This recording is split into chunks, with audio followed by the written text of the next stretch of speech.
What is the happiest age to retire? Is there a magic number on the calendar that guarantees you are going to smile every single day for the rest of your life? If you listen to the talking heads, or you look at the government guidelines, they will tell you that 65, 67, or 70 is the golden target. But let me tell you something right now, and I want you to listen to me clearly. Happiness in retirement has absolutely nothing to do with the age on your birth certificate, and everything to do with the strength of your financial and emotional foundation. You are sitting there, maybe you are 61, maybe you are 65, or maybe you are creeping up on 70, and you are terrified. You have this deep, gnawing fear in your gut. You ask yourself, if I retire today, am I doing it too early? Am I going to run out of money and end up a burden to my children? But if I wait until 70, am I going to be too old, too tired, and too sick to actually enjoy the money I worked 40 years to save? That is the ultimate retirement paradox, and it is keeping you up at night. You are caught between the fear of financial ruin and the fear of missing out on whatever youth and health you have left. Let's look at the hard truth and the data, because the numbers do not lie. When major research institutions, like the Transamerica Center for Retirement Studies, survey actual retirees, do you know what they find? The median age where people consider themselves successfully and happily retired is 62. 62. Not 67. Not 70.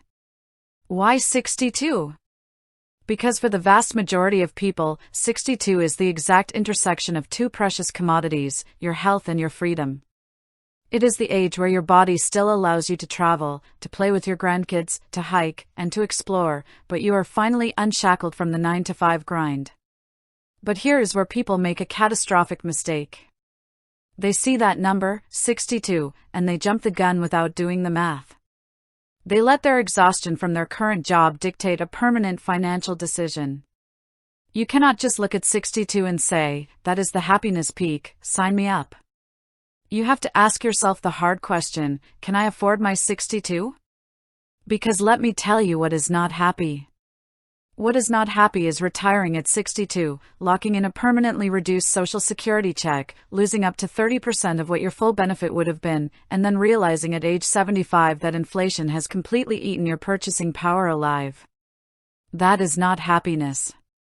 That is a financial nightmare. The real question you should be asking is not what is the happiest age to retire.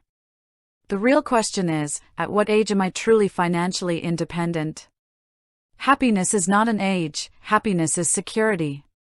Happiness is knowing that no matter what the stock market does, no matter what inflation does, your baseline living expenses are covered for the rest of your life.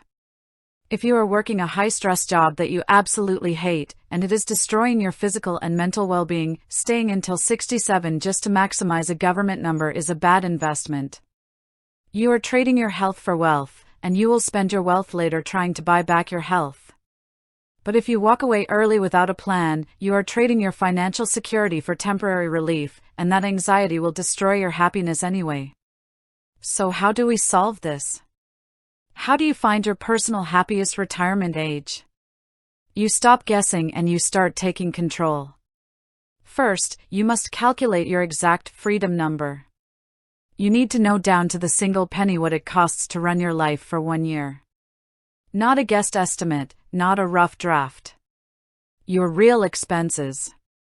Second, you look at your guaranteed income sources.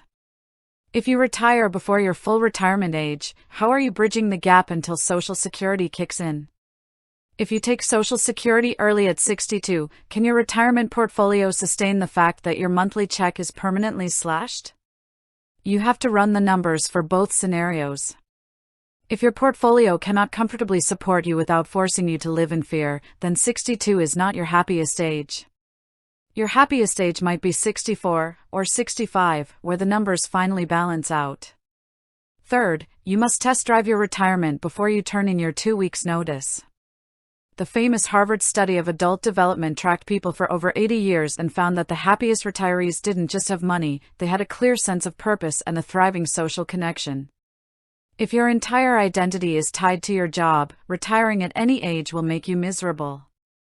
You need to know what you are retiring to, not just what you are retiring from. Do not let the calendar tell you when to be happy. Do not let a generic government timeline dictate the rest of your life. You look at your health, you look at your true desires, and most importantly, you look your numbers dead in the eye. When your guaranteed income and your savings can safely fund your lifestyle without you ever having to worry about running out of money, that, and only then, is your happiest age to retire. Stand in your truth, do the math, and protect your security, because your financial freedom is the only thing that will guarantee your peace of mind.